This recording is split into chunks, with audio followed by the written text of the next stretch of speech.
Let the weekend begin, and the weekend has begun. Welcome to the Breakfast Express show on MITV Plus. My name is Tom Adirile. I always say it's a delight to sit on this table, to share breakfast with you.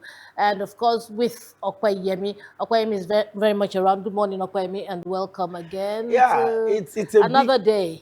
it's a big weekend. I'm a weekend person. I know. Because my week is always a whole lot, so I always try to make sure that I get good time for myself over the weekend. Unfortunately, this weekend has been taken away from me as well. But hey, we have to be here, we have to work, and then we have to keep the conversation going. So it's always a pleasure to be here. All right, let's begin this morning with the conversation about leadership. Denis Sassou Nguesso has been sworn in for fifth term as president of the Republic of Congo, extending his nearly 42-year rule after winning re-election with more than 94% of the vote. We'll take a commercial break and we will return shortly. No limits.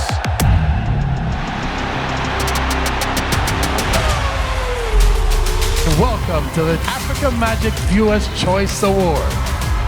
This isn't a reset. It's an evolution. Arsenal at the top of the Premier League table. We're going to build our paradise here on earth. Somebody makes contact with his old rival. Moments turn into memories. History into legacy. Anything can happen.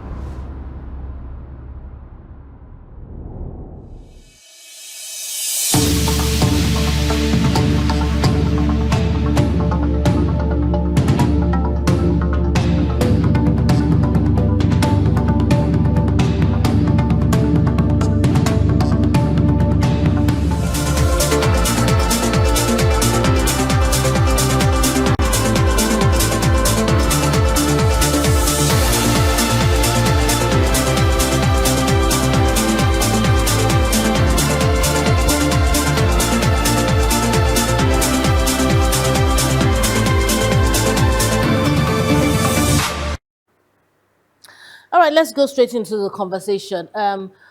Okwe, I don't know whether this is an African thing, but we have countries like Togo, where we have the Ngema family. We had Nassingbe Ngema at some point. His son has taken over. If you look at Central Africa, Equatorial Guinea, for example, we had. Sorry, I think I'm mixing. Iyadema is for Togo. So Iyadema's son is still ruling Togo after his father's demise. Equatorial Guinea, Central Africa, we have the Ngemas there. And we have, cases like Congo, and on and on and on and on. Let's just look at leadership generally. In Nigeria, at some point, there were allegations that one of our leaders was planning to do a third term.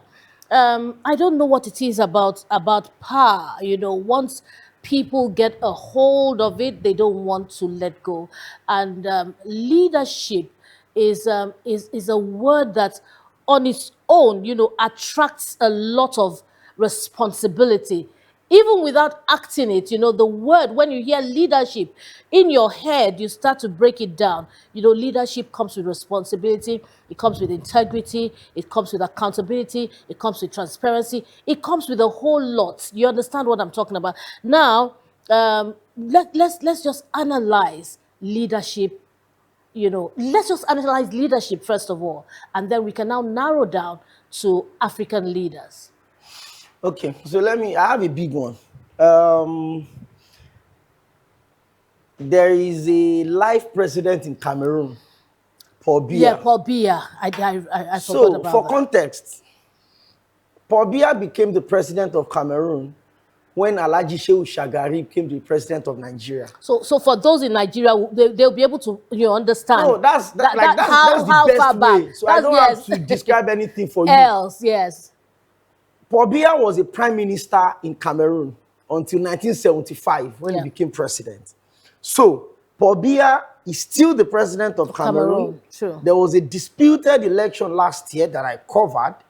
And there are words that in the entire campaign period last year in Cameroon, Paul Biya was only seen once. In fact, a year prior to the election, there were rumors that it was, it was rushed to France and that he had died. For months, nobody heard anything about him. He was ruling by instruction. Proxy. Maybe proxy in this case. I have a friend that is a big lawyer in Cameroon, and we get into that conversation every time. And he says, listen, that each time he looks at Nigerians complaining about development, he's always laughing. That he has visited 80% of Nigeria. And that each time he comes to Nigeria, he tells his friends in Cameroon that you guys should hold on to your country. He says that we have skyscrapers in Nigeria, we have dual roads in Nigeria, we have, beautiful landscape in Nigeria, that we should come to Cameroon. That there was I think maybe 16-kilometer 4-lane bridge that took them 11 years to complete. So he was making that comparison. And one thing that keeps coming to my mind is this. If you have a leader in Cameroon that have been there since Alhaji Shehu Shagari was Nigerian president, then you can put in how many other presidents, how many military coups, how many transition of government Nigeria have had within that period. Let's go to Eswatini. The president in the Eswatini has been there for 16 years. Let's go to the Kingdom of Morocco. See, if you go and check it, the top 10 longest serving leaders or monarchs in the world, 6 of them are Africans. So make do whatever you want to make do with that information. We keep talking about, what's his name now? I'm trying to remember this country that's said to be the Rwanda. Rwanda. If you look at what is going on there, Kigali has been there for almost 20 years. And there are words that opposition leaders are disappearing. There are rumors that there are, underground sleeper cells where they lock opposition or, journalists that are questioning the democracy of that country. So you start a conversation with, is it an African thing? Yes. There are also leaders around the world that have spent so much time, but it is safer for those sides because development matches the longevity of their leaders. Unlike what we have in Nigeria here, unlike what we have in Africa, thus the longevity of Paul Biya in office, has it translated to development for Cameroonians? That's the question we need to ask ourselves.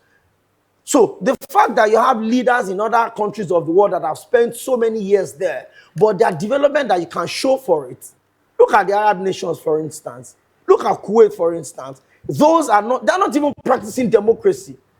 But the democracy we are saying we are practicing in the part of the world, in Africa specifically, is questionable. Look at how many countries within the African Union, within the ECOWAS, that are falling under the military coup.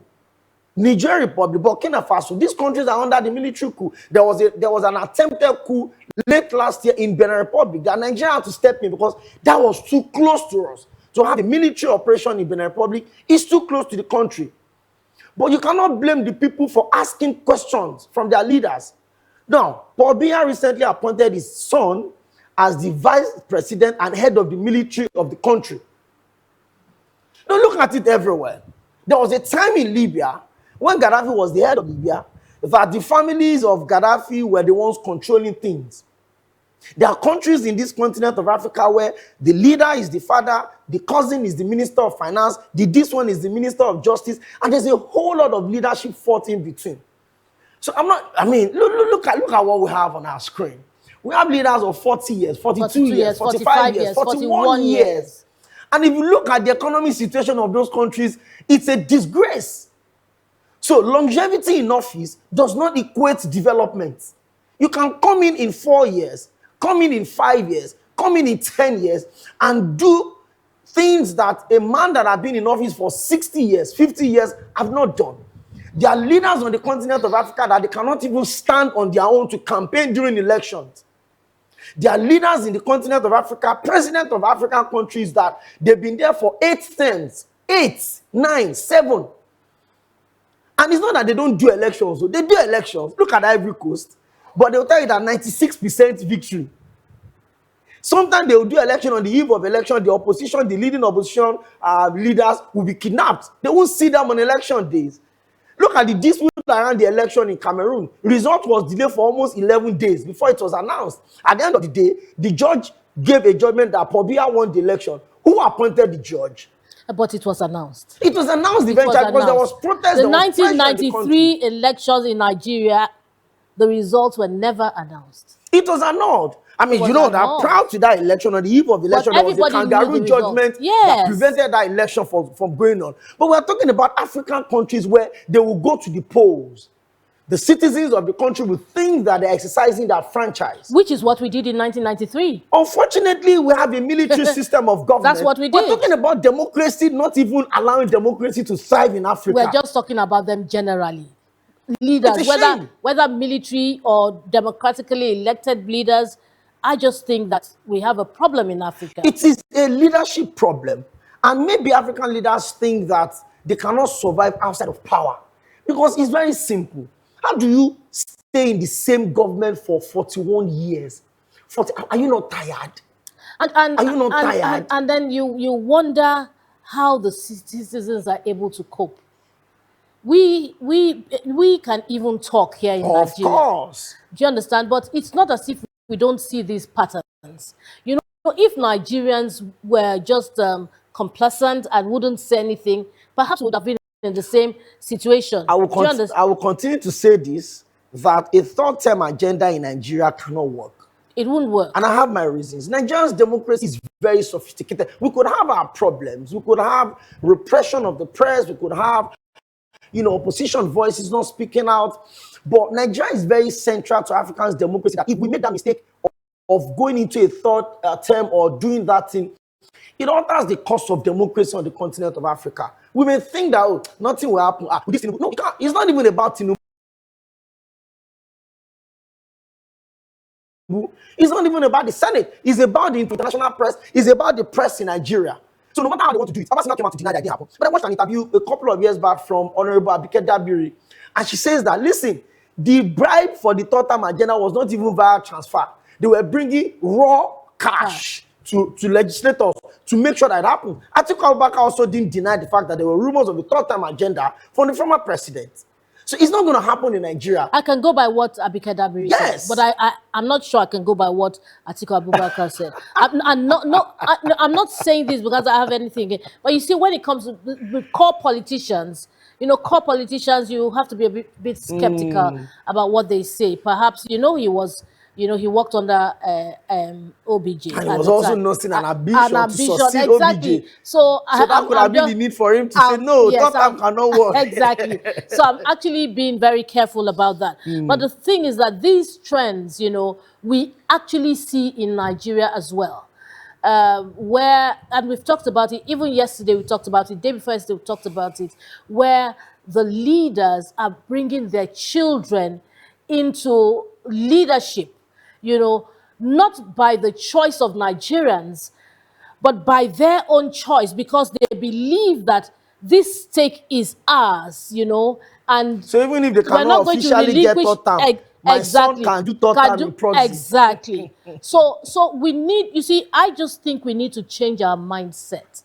We need to become more civil, and we need to gather finesse such that we do the right, we know the right. Look, like, we all know what is right and what is wrong. Sure. And let me tell you something. Something in you will tell you when you're doing the wrong thing. So we know what is right to do. Why don't we just do it? It's an African trend, and I just think it's power, the love of power.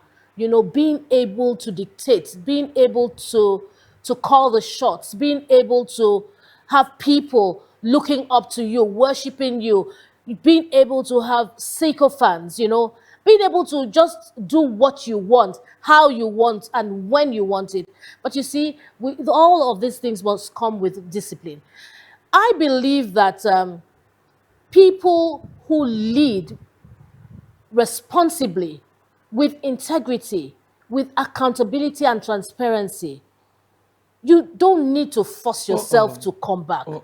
If the people are pleased, if they are happy with what you have served them, they will ask for more. So what is most important for me, what is key, is that they have to listen To the people. feel their pulse. How does it beat? Do you understand? Which way is it beating? What is the rhythm of the pulse? Let's see how we can move according to that rhythm. Let's make them happy. And I know that if Nigerians are happy, yeah, our president would not need to put in too much effort. You would already hear people singing his praises, talking about him, asking for him to come. I remember the late Yaradua. He wasn't able to do much, but a lot of people, you know, in the little time that he was able to function, you could feel that a change had come, you know, and unfortunately, he had to leave, and then everything went haywire. You know, the problem with leadership here and the other part of the world is how we take power. So, a typical African leader thinks that with power, he can give or take life. He can call the shots. He can control the people. He can maneuver the people. He can, you know, intimidate the people. He can oppress and suppress the people. But a typical, maybe non-African leader would think that, oh, power is an opportunity for me to make changes. So they're not even ready to spend so much time. You see leaders in other countries, every little investigation or allegations against them, they are resigning. They're walking away. Because they feel like, listen, it's a privilege for me to be here. I don't have to be here for the rest of my life. I don't have to serve, except you're a monarch. And if you look at the countries, look at the Emirates, for instance. I mean, that is a paradise that grew from the desert. And the leadership have made it clear that, listen, the oil that we have in this country is for the people. I'm telling you. If you look at the books that I've read about the leaders of the Emirates, It's not even about the books. It's about the experience Exactly. that I have witnessed, witnessed, you felt. that I felt. You know, in the evenings, that's when you see the women come out. You know, fresh. Their skin like glass. They're not working this, you know, they're not struggling like you and I. No. They don't drive Korokwe. They're just spending the money. Because the They money is just there come for out them in to the spend. evening and they just go shopping. That's all they do. I'm telling you, they just go shopping. They spend the money because they have money. The children they have the money. Their husbands have the money. And the Everybody's government and the system also provides for them. Yes. No, I'm saying that the government, for every child that is born, Yes. you have You have some money. of the oil money. Yes, because it's your entitlement. It's the The fact that entitlement. you were born in Kuwait or you were born in Bahrain means that you were born in luxury and you shouldn't suffer. So that's the difference. The leaders we have here feel like they must amass so much wealth that generations and generation and generation unborn will not suffer, in quotes. But that's the difference. So I would always tell people that sometimes it is not even the type of government that really matters. It is the people operating that type of government. I'm not, and I would never ever been a fan of the military, even though I didn't see so much of same. I've read history. I've had conversation with people, you know, that saw firsthand a military experience in this country. But sometimes when you look at countries where one man has been making decisions, but things are looking good. A couple of my friends went to the last African Cup of Nations in Morocco, and they were telling me that, okay, if you had come to Morocco, from Morocco, you'll be cursing Nigerian government. Morocco is an African country. Yeah. Morocco don't have 1/10 of the natural resources that we have in this country. True. Morocco have arenas. They have a lifestyle. I was in Egypt in 2022. There are cities in Egypt where they are automated cities. And those are even the cities where the mid-income earners in Egypt are living. But look at what happens in this country. And these countries are African countries. They don't even have the resources that we have. Nigeria have give and take about 42 natural resources in this country. What are we using these monies for? So leadership, What are we using the money for? Yes. The people, the high and mighty are the The ones. 1% of the 1%. Yes, now they're the ones that are using the money. They're the ones that own these blocks. You know, they're the ones that are controlling the mining, You know, the mining sometimes- industry. They are the powers that be that Dele Alake spoke about. Didn't you hear when he said that that there are powers- some strong There are In some this strong men mining. in this, and that he's been threatened. You know, his life is at stake. This is what is You know, happening. sometimes when you find yourself in the midst of this 1% of the 1%, and they are not all politicians, some of them are, you know, captains of industries that have political interest, and then you see the way they talk, you see the wealth that they assume, you see how they live their lives. Then you ask yourself that you even have plans for Nigerians at all. Like, do you think Nigerians should thrive? Do you think they should survive? So when we question the quality of leadership that we have in Africa, it's a reflection of a sit-tight mentality of African leaders that if I leave office today, will people still be worshiping me? If I leave office today, would I still enjoy the luxury of the convoys that I'm living on? If I leave office today, will people still be bowing for me? If I leave office today, if I open my door to step out in the morning, am I going to have people that I want to distribute monies to? If I leave office today, will people still be calling me Rankadede? Will still people be saying Baba Kepe to me? So when you have leaders with that mindset, they're not going anywhere. The people will suffer. The leaders themselves will suffer. I've seen politicians in this country where they are struggling with their health, almost at the point of death. They are still saying that you will not win that election. And I'm like, wait a minute, man. Do you even know whether you will see tomorrow with this condition you are? I'm going to interview a politician in this country. Now it's late. That after 1 hour conversation, when I got back to the office, I couldn't get up to 10-minute report from a 1 hour interview because there was so much inconsistency in the answers he was giving to the questions I was asking. But this same person at that time still wanted to be governor. And it happened in Ondo State as well. Akeredolu. Akeredolu was, for over a year, they didn't know where he was. But at the end of the day, you cannot cheat nature. When Obasanjo brought in the late Umaru Musa Yar'Adua, I remember that scenario when they were campaigning, and Obasanjo had to call Yar'Adua on phone on campaign, and I say, Umaru, they say you are dead. You remember that scenario? I remember. At the end of the day, you cannot hide it. The likes of Ngozi Obiosikwesili came out to say that, tell us the true nature of the health of this man. This country is too big to be playing politics with. At the end of the day, did you know that? Segun Agagu was the governor of Ondo State. Ondo State. When they were carrying him with plane to go and bury, the plane still crashed. In short, There's that nothing you want to do. was a double It's a double tragedy. It was a real double tragedy. And that's where Tunji died. Yes. You know, because The he owner wanted, of, he wanted MIC, he wanted to go himself to honor, His the friend. family, yes, of the late Agagu. At the end of the day, person who don't die he went still down. died again. And honestly, the prophet Fela, of back in the day, he sang it. He said, double wahala for Daddy Body. And the the owner owner of of Daddy Daddy Body. Body. Hey. Well, Let's close shop. We are finished today. all right. I just wish that our leaders, would learn that first of all, they are servants. The minute they accept that and start to focus on the service parts of leadership, then they will get it right. So I think a lot of African leaders need to go back to the drawing board and look at what leadership really entails. Leadership entails service to the people, service to humanity. Once we know that, and once we put it to practice, there's no way we'll get it wrong. All right, okay, I think we should just move, straight into, the newspapers. Let's look at what they have to serve us today for breakfast. And I'd like to start with the This Day newspaper. Dangote rallies World Bank, IMF, US Exim chiefs on investment in Nigeria's energy industrial sectors. Now, the riders for that story declares foreign interests fighting against Africa's development.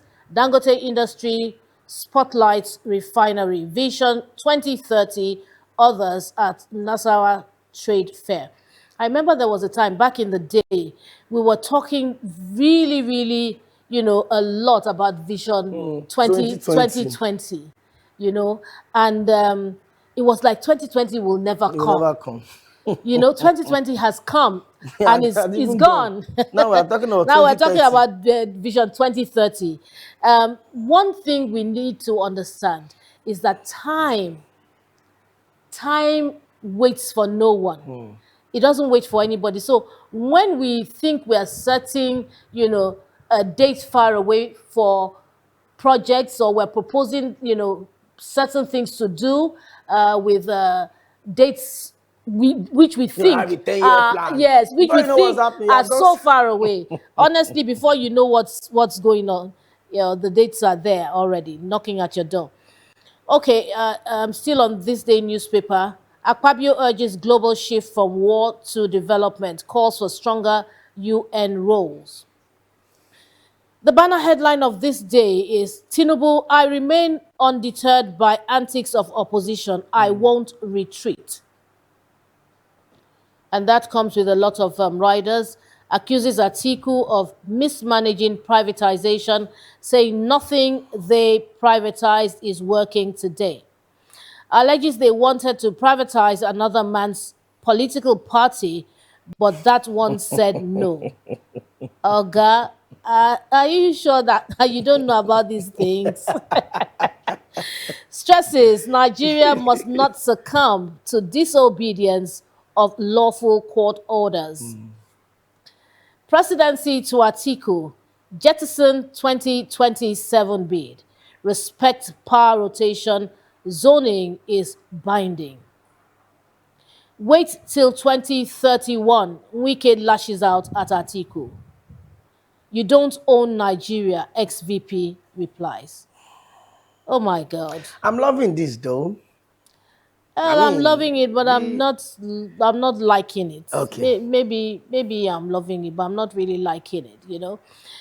Sanwo-Olu receiving symbolic key to 24 brand new cars trans in China. And let's look. Lagos State Governor Mr. Babajide Olushola Sanwo-Olu receiving the symbolic key to the 24 brand new car trains. trains. Oh, car trains for the red line in China. Oh, this is interesting. This is interesting. So you see what I'm talking about. Perhaps our governor may be my man of the year. You never can tell. Man. Because It last year, looks like it's ending well. yes, because last year, Dangote was my man of the year. But you know why I seem to be considering this at this moment? Because when the tenure is almost over, They are mostly They- relaxed, yes. just politics. exactly. But someone is But still I don't pumping- understand is this man. This man is still adrenaline. exactly, you know, and I'm this is what I'm actually loving. I'm actually loving this. I'm actually loving the strength, the zeal, the determination. You know, I'm loving all of this, the persistence. You know, and so on and so forth. And you know, congratulations again to Lagos State and to Governor Babajide Sanwo-Olu. Well done, well done, well done.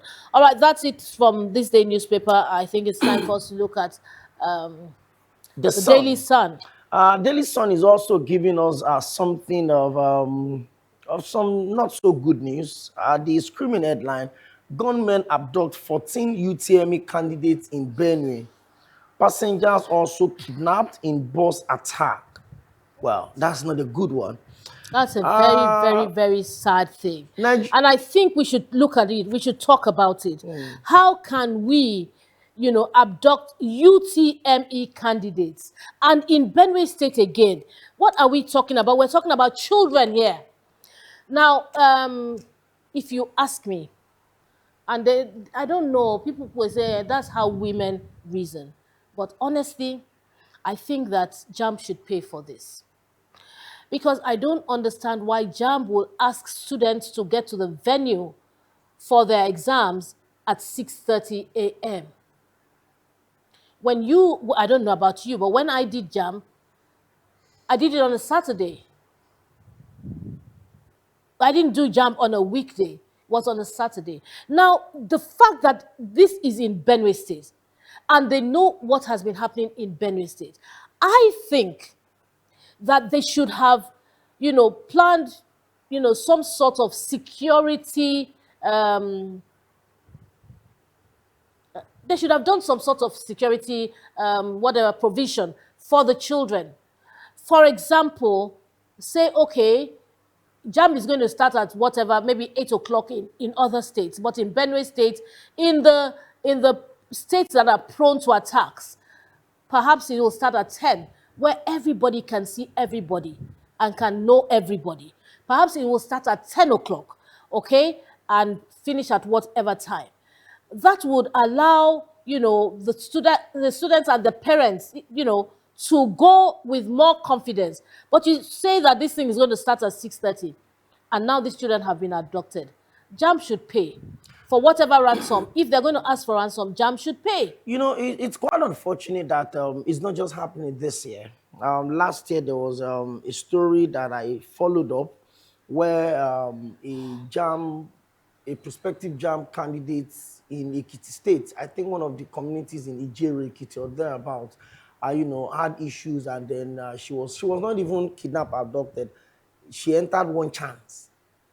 Do you understand?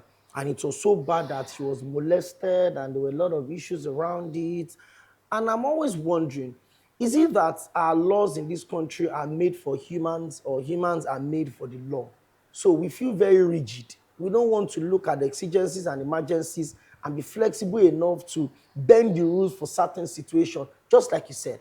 You look at the communities and states that are prone to attacks.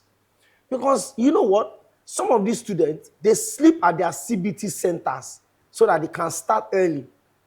It is not compulsory we do computer-based tests for JAMB. And honestly, I don't even know what's happening to parenting anymore. Because I don't even think I went to the JAMB center on my own. It's even funny, that you look at these issues. Some of them would even tell you that despite the risk they took, they were still timed out. Some of them cannot log in properly. Some of them, there's no internet in those centers. There are a lot of issues that we need to resolve.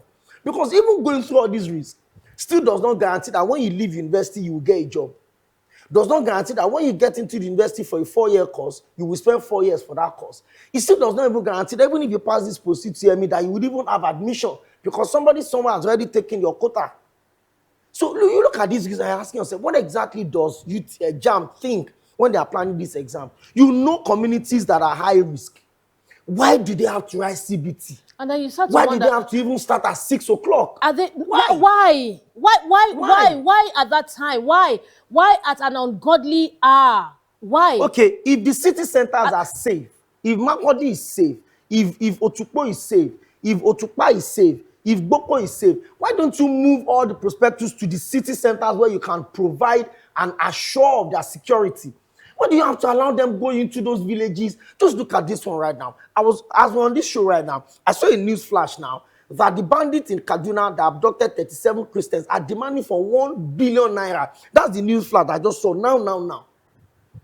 So do you know how many that the ones that abducted these prospective students? Do you know how many? What is their crime? You go to secondary school, Chibok would happen to you. You go to secondary school, Kebbi would happen to you. You go to secondary school, Niger would happen to you. You go to church, choir would happen to you. You go to farm, Sokoto would happen to you. Now you are going to write exam just because you want to have quality life for yourself. Nigeria will happen to you. That's the point. That is the thing. It can happen to anybody, anywhere in Nigeria. Nigeria, you don't understand the point of where Nigeria is generally unsafe. We need to address insecurity in this nation. We need to be serious about what we're doing. For me, in my opinion, I think that we're still joking because these insurgents are meeting even the Nigerian army force with force and for force. In short, right now, I think people are respecting the insurgents and the bandits even more than they respect security agents. Somebody that is killing security agents, don't you respect him more than the security That's agent? what I'm saying. Of course, because he seems to understand the game better. First of all, he seems to have the more sophisticated weapons. He seems to be in control. He is the one in charge. And that's why we're calling on our President Bola Ahmed Tinubu. You said to us that you were bringing a renewed hope agenda. That is, even the hope we had at the time. You were telling us that you were bringing it back to life. You are going to infuse something in it. The life that we didn't have in that hope, you were bringing it for us. But today you seem to have failed a lot of people. They are allegations and counter allegations that the things that you promised to give to us, the things you promised to do for us, you have not done. You have not given. And you are seeking a re-election. Yes, we understand that you know the game of politics and you have prepared, the table, But does he know governance? with a sumptuous meal. But Okwe just asked a question. I didn't ask it. He says, does a president really know governance? Because that is what we need. We need governance. We don't need politicking or politricking. We need governance in this country. We need to be able to have good electricity supply, power supply. We need to have good roads. We need to have, health facilities in place. We need to have enough doctors who are well paid. We need to have good education. We need to have a scale of preference that we can look to. We're all on the same page. You tell us that this is your agenda. This is your plan for us. And then we start to tick them off the list one after the other together. It's not a thing about you and your class of people on the one side and the masses on the other side. That's not the game. That's not how it's supposed to be played. But we thought you were the master strategist. That's what I thought. I would say it any day. That our president, when it comes to strategy, he understands how to do it. He understands how it works. But sir, you need to prove to us that you're really still in charge. Because if the masses don't get these basic needs, and we're not talking about wants here, we're talking about needs. I mean, they need their bellies to be full. They need shelter. They need shelter. They need to wear They need clothes, health. good clothes. We see a lot of people walking on the streets. They're not properly dressed because they cannot afford, they haven't eaten, and then we're talking about food. Excuse me, are you joking? So, sir, we're calling, on all our leaders at the federal level, at the state level, at the local government level, we're calling on you to please take a look at the people. Remember, they put you there. Why don't you feel their pulse? Feel their pulse and know what it is that they need. I'm not saying what they want, but I'm saying what they need. It's so important, Okwe. Getting to work on a daily basis, It's I a keep blessing. saying, I don't know what it is. I'm not going to say it's a blessing, neither will I say it's a curse. But by the time you start to pay a 50,000 bill every morning For fuel. to put fuel in your car, then you out there who's watching this program, please determine for me what exactly you will call this. It's not easy. And I understand that it's a fallout from the crisis in the Middle East. But if we have a good government, they should be able to subsidize at this point in time, and then, we can go back to what it was when things normalize. But we don't even see an attempt to care for the people. We have to care for ourselves. And you really expect that we will go out to vote for, if my name is not on that ballot paper, I don't know. It's going to be so difficult to vote for anybody because I'm the one, by the grace of God, who has kept me. Why am I voting for anyone, really? I mean, somebody said some of us that work on election day that we are escaping a problem that since we don't vote. And I'm like, listen. And unfortunately, I'm even always at work. I'm always on at work on election election day. time. There are times I'm even posted outside of my city that I register. But the truth of the matter is that everything you said is what a leader should know, even before you get into political office. It is why there's a reason they define democracy as a government of the people, by the people, and for the people. That is a very short sentence that had the people 3 times. All inclusive. So there's a need for that. That's why they call it the government of majority. Simple or whatever majority you want to use. It is the people first. Education, the people. Healthcare, the people. Infrastructure, the people. Security, the people. Improvement in the quality of life of who? The people. But when the people we have here are like the 10,000 of the over 230 million of us in this country, then there's a problem. Certainly there is There's a a big problem. Let's just run through some of the other stories that we have on our Daily Sun. Nigerian airline bleeds, lose billions as birds strike ground aircraft and disrupt flights. Air Peace, United Nigeria Airline was hit. FAN in talks with wildlife experts to tackle crisis. It's rainy season already, so there's always migration. Unfortunately, sometimes around, because some of our airports are not within the city centers, so there are always, reasons for the birds to want to migrate. And I think these are issues that we really need to look into. Wike hit Atiku below the belt, calls ex-Vice President Syria loser. You will lose again. Contest in 2031 election. Okay, already took the headline story. I don't know what is wrong with Wike. He behaves, Wike seems to me like a little child, who they've taken his bread from and he's crying. When you want to look at Tinubu, what he said to Atiku, but look at what Wike is saying to Atiku. When you look at the two, you just think, like someone who is just learning to talk, Politicians that kind of thing. They always have attack machinery. So I think that, because I'm very shocked. Wike seems to be the spokesperson of the APC now, I don't even understand. And he's within the PDP. So when President Bola Ahmed Tinubu was campaigning in Jos, and he wanted to say APC, and he started with PDP, and then he said PDAPC. That is, the president prophesied Wike. Because when the president said PDAPC in Jos, we were laughing. Okay, what is Wike? Wike is PDAPC now. But you see, the allegation. Wike's body and soul is in the PDP, but his mind and face is in the APC. Listen to me. Our boss, he knows this, he understands this game.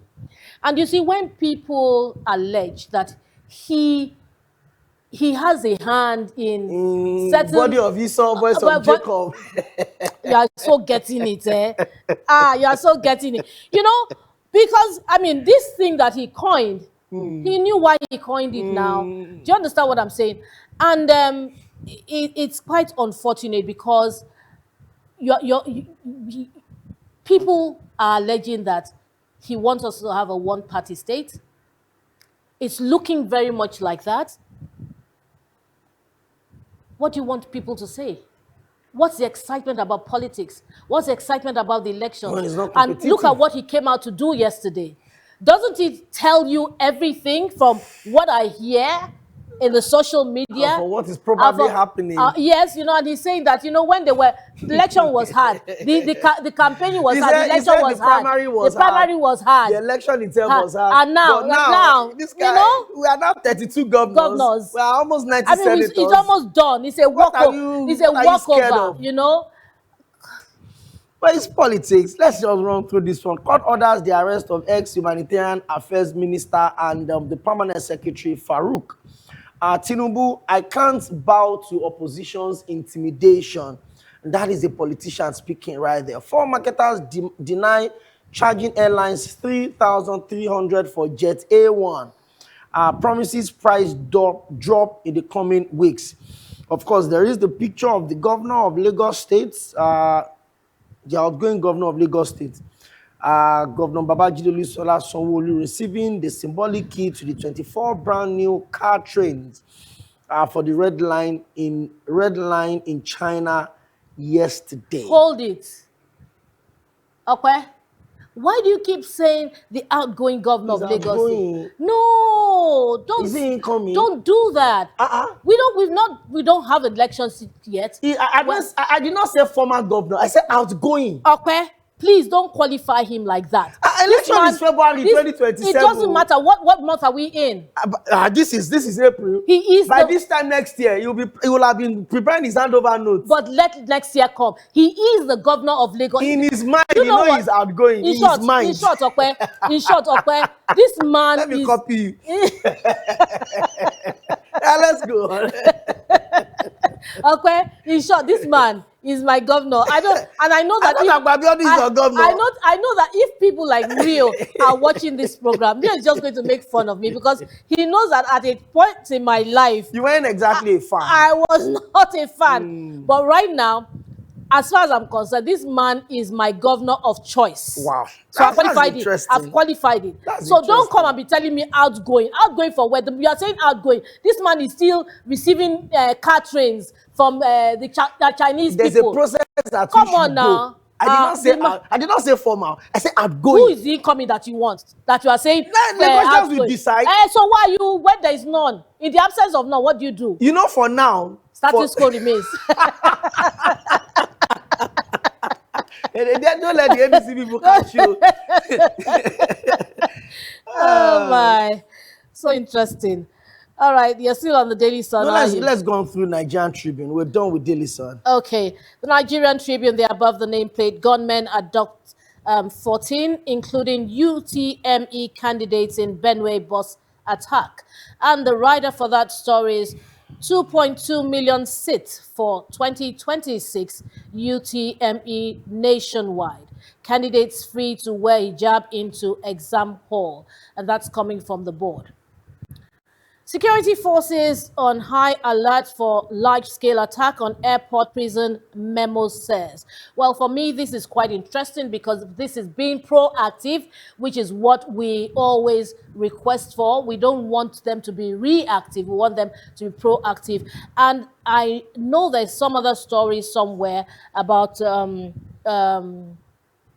police in Ondo State, you know, being proactive. So, you know, this is what we always call for on this program. Please be proactive as security, you know, agencies and agents. You know, we need to come together to do this. I've always said we're stronger together. So I'm happy about this. I think this is a step in the right direction. Well, the banner headline for the Nigerian Tribune, "No one can scare me," Tinubu vows. It's turn of the South. Presidency replies Atiku. Court issues warrant of arrest against ex-minister Farouk and one other person. CBN pegs BVN enrollment age at 18, limits phone number changes. Odua Investments election energy seal $40 million deal. And I love the Nigerian Tribune because they always have this little box for health tips. Occasional heavy drinking poses major risk to liver. And this is a study. Do you drink? Occasional, permanent is, they say, it poses health risk. That's why occasional is not posing health risk. Making the news because everybody knows that, you know, when you're an addicted alcoholic, you know the risk is high. So they're now bringing it to our attention that even drinking occasionally, you know, can pose, and they're not saying it's going to damage the liver. Look at the words. They're saying it poses major risks. You know, it opens you up, you know, to. I'm just trying to advocate for occasional consumers. I don't say anything. And, you know, some of our people at home that are, you know, Owambe consumers. If there's party, they will consume. I'm just speaking. If I'm speaking your mind, you're speaking the minds of others. Well, I mean, some of us that were in the same WhatsApp group, and if I'm speaking your mind, you can pick a copy of a Nigerian Tribune and get more details on that. It's actually a study. It's a study, yes, it's a study. And get the details. Yeah. All right. So Oyo Speaker escapes impeachment as Makinde intervenes. Oil marketers blame rising cost of Jet A1 on global supply disruptions and logistic expenses. And finally, from this same newspaper, the Tribune newspaper, police arrest 6 in Ondo for planning bomb attack. So that's the story I was talking about. And well done to the police for being proactive, and we want more of that. I hope, you know, they always say the reward for hard work is more work. So we're calling on you to, you know, more of that. That's what we want. All right, it's time for us to move to the Nation newspaper. The Nation newspaper says tight security at venues as UTME begins. Candidates abducted in Benue. Lagos 2027, Hamza takes consultation to Fashola and others. Deputy Governor has been, you know, meeting members of the GAC, that's the powers that be in Lagos, and of course now he's meeting the former governor of the state. Saraki Ahmed orders for culpable homicide trial scheduled for 4th of June. That is in respect to the Ofa robbery coming from Ilorin. ADC ticket, Atiku write-off Kwakwaso and Tamboa. Interesting. The writer says he has more block votes than them. Ex-Vice President bid will upset national unity, says the presidency. Okay. Nigeria's You know, economy. so you know, you said this that he threw certain people under the bus. Yes, he did. I mean, all he was doing was promoting himself anyway. What would you do? And I don't know why that is a problem to the opposition. Let opposition thrive in this country. Let us see. I like this kind of exchange. It's for me. That's what we've known. That's what we were used to seeing. So he should just let it be. And the more the merrier. Let the election be interesting. We don't want a one-party system. Okay, Nigeria's economy policy is paying off, says IMF. Tinubu, opposition can't scare me. IMF today will say we are in the risk of this one. Tomorrow they will say the policies are. What are they saying this time? Well, they say our economic policies are paying off. Partnership that works. That is the story under the picture that we have. Enugu State Governor, His Excellency Mr. Peter Mba, during the visit of the Ambassador of France to Nigeria and development partnership at the government house in Enugu, Edu and the World Bank, Nigeria has no immediate plan to take another IMF loan. And there's still the picture of the outgoing governor of Lagos State. Who is saying that Nigeria has no plan to take IMF loan? The coordinating minister of the economy, Mr. Wale Edu. What's today's date? Today is Friday, 17th. By the way, today is my father's birthday. Oh, look at you. Look at you. Shame on you. Not really. All right. He hasn't woken up yet. So at the end of the program, we must do that shout out. Definitely. All right. Definitely. Okay. Well, today is 17th of April. So you are timing them. 17th of April, the year 2026. The minister for... The minister of economy, the economy coordinating minister of the economy said that we're not going to take another. We are not preparing now. Or preparing now. He said we are not planning it yet. Okay, but we will plan it sometimes. Where is it? It's always there's a what plan. Happened to the windfall? What happened to our windfall? We are Nothing has been said about this windfall. When the rain falls, you store the water. That's what we are doing. So we are storing the money.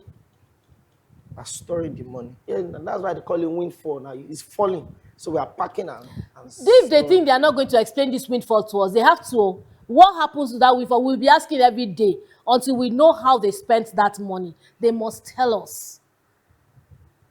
They think it's easy for someone not to have money, to be broke. It's not easy. That person will ask you questions. Abi? Let's check the Vanguard. Okay, let's look at the Vanguard newspaper. Inflation rise poses significant risks to business sustainability. How terror attack ended last conversation between Brigadier General Brimo and twin brother. The twin brother was my former boss. Yes, you said so. That's so touching. Was my former boss. That's so touching. And the writers for that story, twin brother called repeatedly without response. That's coming from a relative, and says news reached us by 6:30 a.m. Okpebolo grants scholarship to children. Rising costs. IMF warns against tough times for Nigerians. Did you just say something about IMF? Leave us an IMF. The same IMF that another newspaper is saying that our economic policies are working. The next newspaper now is reporting that IMF warning us against tough times for Nigerians, and it did warn us yesterday. Are the times not tough already? That's what I said yesterday. That's what I said yesterday. That where else do they want us to go? Our backs are up against the wall, and you're telling us that tough times are still yet to come. I think we need to refocus and re-strategize. And I'm talking about our leaders. Our leaders, you need to refocus and re-strategize, because you don't want the people to come, because if their backs are up against the wall, they're not going to go through the wall. They're going to want to resist. They're going to want to protest. We don't want a breakdown of law and order in Nigeria.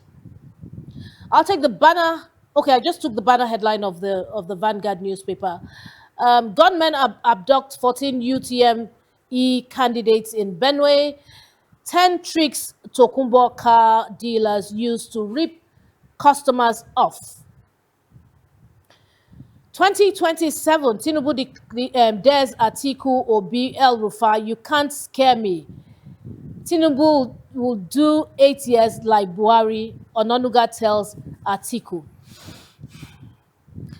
All this political rubbish, jargons and nonsense.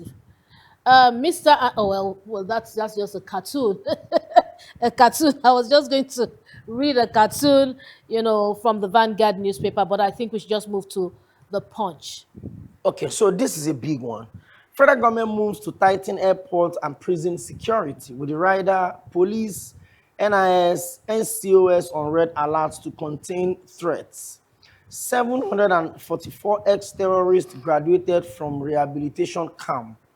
Our security experts demand drastic action against terrorism. Please, let's not gloss over that 744 ex-terrorists. Because I could be very angry if let us discuss, please, because this is a safe corridor they're talking about. This is what they're doing. This is what the government... And my problem is the government does not listen to the people. And listen, I always say what goes around will come around. You take 744 bandits and terrorists and you call them X. And they said they are repentant terrorists, so they are... You call them X, and you say they graduate from rehabilitation camp. I think that we are jokers in Nigeria. And then we say our children should not japa. You try to stop them from leaving. But what have you offered them in this country? You offered them 744 ex-terrorists, according to you.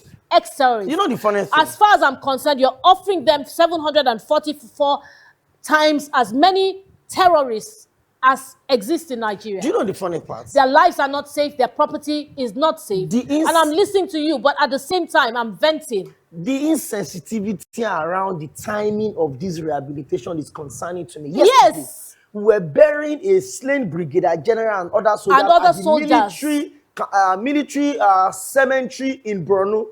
And that same day, you were releasing 744 ex-terrorists. I understand the concept of terrorism. It is raising arms against the state. It's a treasonable offense. It is having a government within a government. It is a treasonable offense. So when you say the people that took years for them to be radicalized, you kept them in one room. You taught them whatever work you say you taught them. Then you say you have de-radicalized them in a few months. And then you sew clothes for them. Give them green and white cap. You are putting them on a flight. Does the cap have a symbol? Money. Oh, no, don't go there. It should not have a symbol. That will mess everything up. They are not standing on the mandate, at least for now. But the question is this. How insensitive can you be?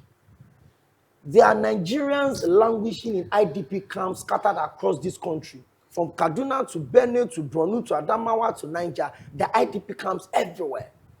In Niger Republic, there are Nigerians in IDP camps in Niger Republic, in Cameroon, in Chad. Everywhere. And these individuals that sent those people into those IDP camps, you are telling me that you have de-radicalized them. You have rehabilitated them and you are bringing them back into the society. Where is the space of social justice in this? The people that are not even in the IDP camps, that they saw how these bandits killed their fathers and their mothers and wiped the entire family.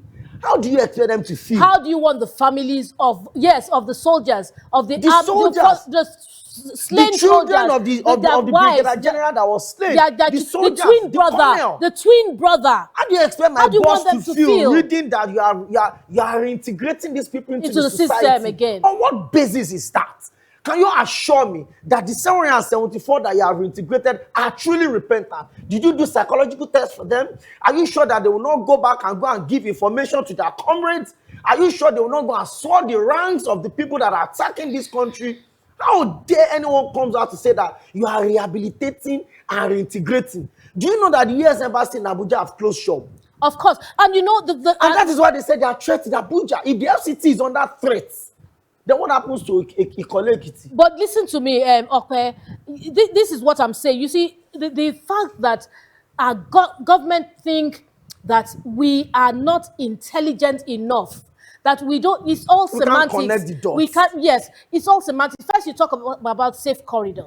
And then you now release 700 and you reintegrate them into the society, into the system. You know, is it that you think we don't get it? That this is part of the safe corridor agenda? Didn't you hear that Nigerians said that they don't want these people, you know, in the system? The sooner we get them out of the system, the safer Nigeria is for Nigerians. I don't understand. Why are we thriving with these people, you know, in our midst?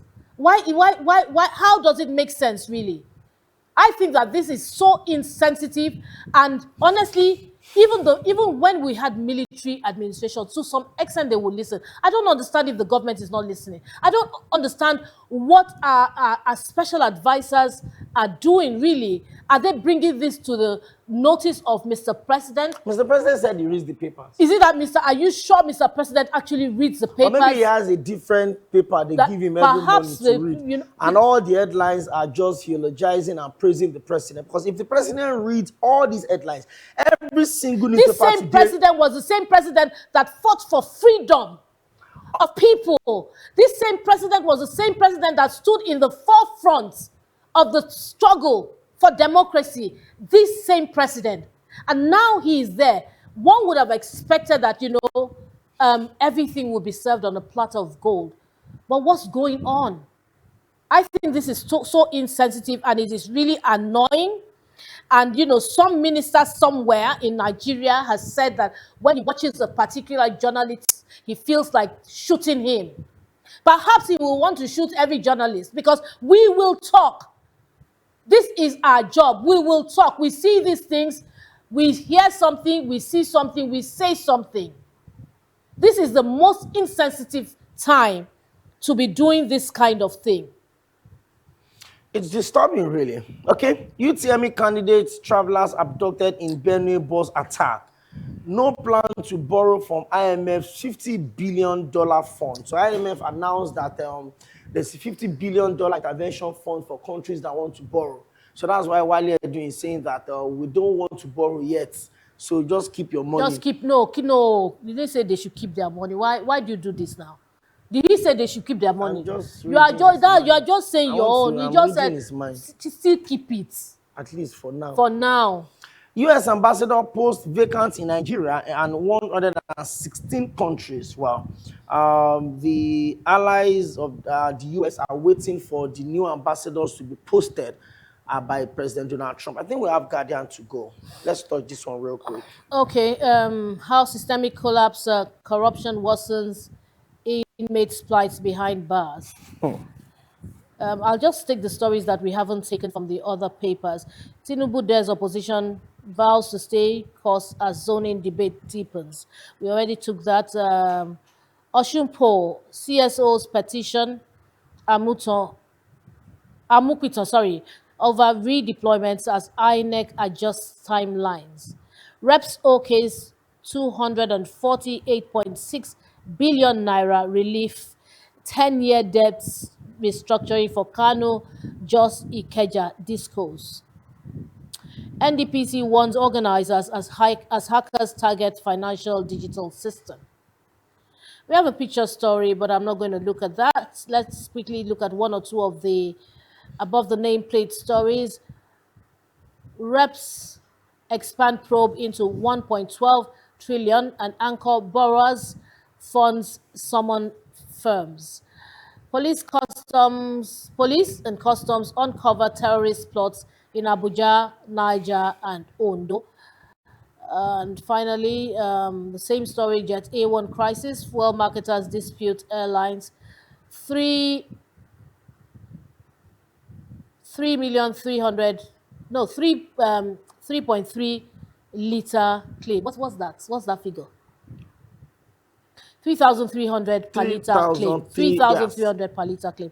I couldn't enlarge it, but now I have. All right, so that's it from the Guardian newspaper, and that's how we wrap up our newspaper review this morning. So let me hold your thought for a second. Please, if you have the time, I would love you to pick a copy of The Guardian and read the special reports, and always focus on Guardian on Tuesdays and Fridays. They always do special reports. And this one is talking about how systemic collapse and corruption is worsening inmates' plight behind bars.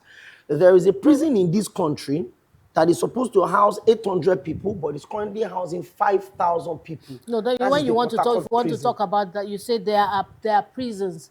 There are prisons. You know, all the prisons are congested. That's the truth. 70% of Nigerian inmates are awaiting trials. Yeah. 70%. So you can actually pick a copy of The Guardian. That's the big story. I'm always looking forward to Guardian of Tuesdays and Fridays because they put you all of the data. So I think we're done with newspaper. Okay, we'll take our usual break, and when we return, we'll have more for you on the Breakfast Express. Don't go anywhere. We'll be right back. Stay tuned. Thank you.